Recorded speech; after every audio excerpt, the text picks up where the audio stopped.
We've been talking a lot about the price level changes in the form of inflation. This is the increase in the average price level and what most of us are used to. However, there are other types of changes that can occur to price levels. Deflation is a decrease in the average price level. And while deflation has become relatively uncommon in the developed world, with inflation being common, deflation does pop up every now and again. When you look at the US, the Great Depression was the most dramatic deflationary event that we experienced. You might be inclined to think that one is better than the other, but for economists, rapid inflation or deflation can be destabilizing to an economy. Obviously, if inflation is high, then that can disenfranchise a lot of people from the economy and the standard of living they become used to, as they can no longer afford the products they used to be able to afford. But deflation can disenfranchise businesses because that's what they're selling, and it would be going down in price. If you go out and you are a farmer, let's say, and you produce a lot of wheat, and you're using last year's price as your best guess of what you're going to be able to sell that for, well, you may take out loans and incur a lot of costs to make that wheat, only to find out because of deflation that it's not worth much in the marketplace, and you may find yourself bankrupt and out of business. So rapid inflation or deflation both have destabilizing effects. Disinflation is inflation, but at a decreasing rate. So imagine that over the course of a 5-year period, let's say in year 1 we have 6% inflation, then in year 2 we have 5% inflation, then 4, 3, and 2% inflation. Well, we have inflation in each of those 5 years, but we're seeing the rate of inflation decrease. So disinflation is usually the process of recovering from a high inflation environment. Very rarely would inflation that has occurred ever go back to the prices people were used to before. But what we can do is get those price increases to go down over time. And then there's stagflation. This is actually two metrics combined, a price level metric and a GDP metric. The GDP metric would be a stagnant economy, meaning recession. The price level metric would be inflation. So we just take the two, stag and inflation, and put them together. This is the worst economy you can have other than hyperinflation. Stagflationary economies are like being kicked while you're down. You lose your job, you lose your business, and at the same time, whatever savings you have doesn't buy you as much because of inflation. So not a fun time. The last major stagflationary period we had was in the 1970s. And then hyperinflation is by far the worst kind of economy you could experience. This is where inflation rates get out of control and they accelerate at paces that are almost unfathomable. For example, in July 1946, Hungary, they were using the Hungarian pengo as their currency, and it hit a monthly inflation rate of 4.19 times 10 to the 16th power.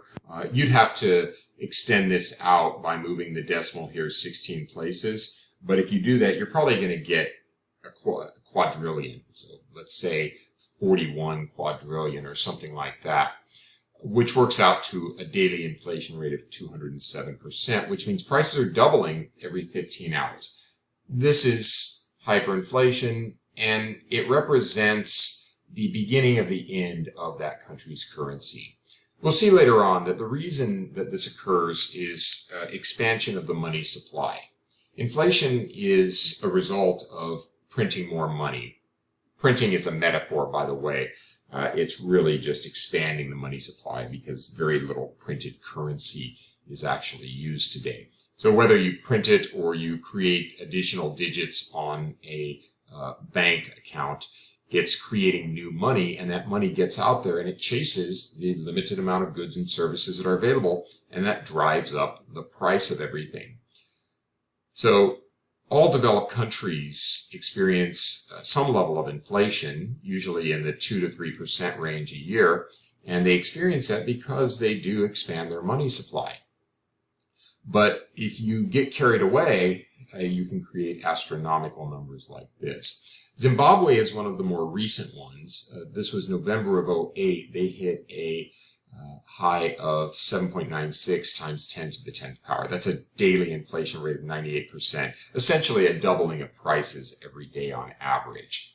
Then you have other examples. If you've taken history classes, your world history class, you've probably heard about the German scenario. This was the Weimar Republic after World War I. They printed a whole lot of money to pay back reparations to the countries that they had attacked. And they had a contracting economy. So you're expanding the money supply and handing it out all over the world, and then you're shrinking the amount of stuff that's available. So that's going to cause prices for German goods to skyrocket. And this is where we get pictures of just unbelievable things here. This woman is burning money because she doesn't want to waste wood or kindling. It's more valuable. This is Zimbabwe, where this guy's probably going to the store to buy a can of Coca-Cola or something. This is the kind of money you would need to buy something as simple as that. This is the leader of Zimbabwe, Robert Mugabe, who has since passed away, and the country is now under new leadership. But he's become intimately connected with hyperinflation, probably for a very long time in the future. So a lot of examples of this. We don't want this to happen, because when a country prints so much money that they destroy their currency's value, there is a contraction in the economy that occurs. Remember, money is used as the primary medium of exchange. It's like the grease that oils the market machine. And if you don't have a reliable source of money that people are willing to accept and believe that it's going to maintain its value, then business just collapses and trade collapses, and you end up going into a depression in the macro economy. What are the signs of hyperinflation? Well, rapid conversion of money into tangible assets. You'll see people trying to get rid of their money. It's like a hot potato thing. They don't want to hold it because it's losing value so rapidly. So they'll buy anything that's not nailed down. Remember, if the money is going down in value, then that means physical things like appliances and cars and tools are becoming more valuable in the form of money. So if you want to preserve your wealth, you'd be better off having these tangible assets than paper money. Also, you'll start to see businesses come up with alternative pricing schemes. It's hard to keep up with this. If prices are doubling every day, imagine changing menu boards and trying to figure out every day what the price is going to be for that day's.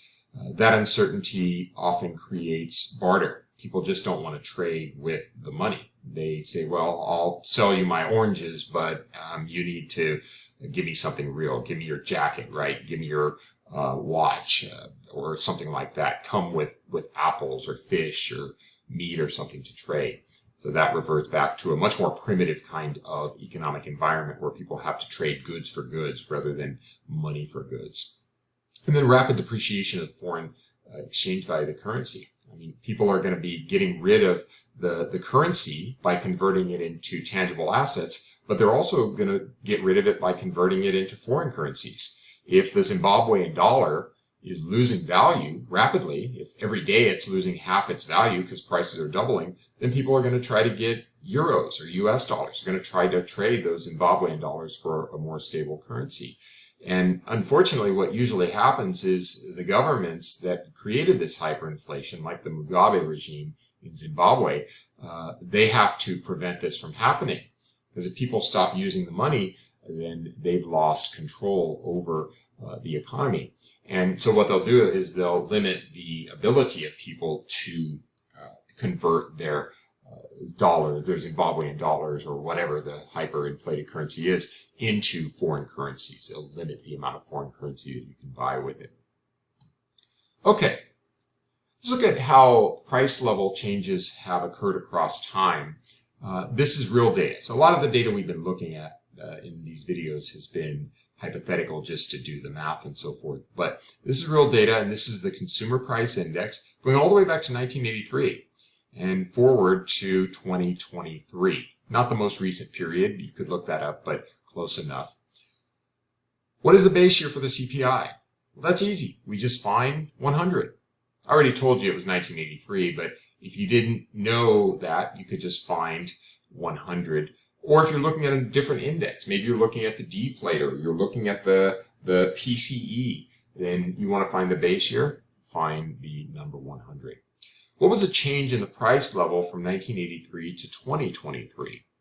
Well, for this, we're going from the base period to 2023, so we can just take the later year and subtract 100. Right? Remember, whenever we're comparing a period to the base period, we can just subtract 100. So 304.3 minus 100 is 204.3 inflation. 200% inflation just in the US from 1983 to approximately the present. That means prices have tripled since 1983. What is the change in the price level from 2020 to 2023?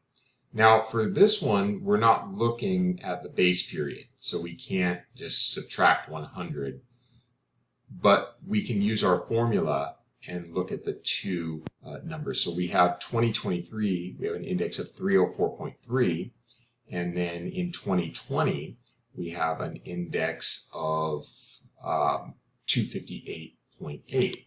So what I'm going to do with my calculator is I am going to take 304.3, which is the later year index. I'm going to subtract 258.8, which is the earlier year index, and that gives me 45.5.